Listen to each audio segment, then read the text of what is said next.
Ma'am, alin po ang tama? Beauty and brain or beauty and brains?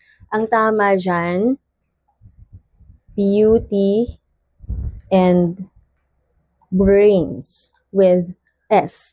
Kasi kapag brain lang yung ginamit mo dyan, parang ang ibig sabihin niya, yung literal na organ ng tao, yung utak mismo, yung brain.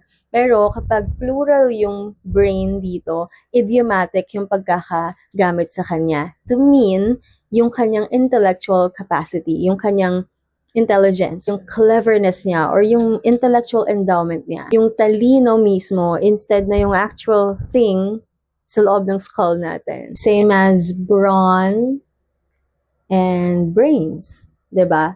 Naririnig din natin to. Ibig sabihin naman yan, he's physically strong, tapos matalino pa siya. O kaya yung skill and smarts.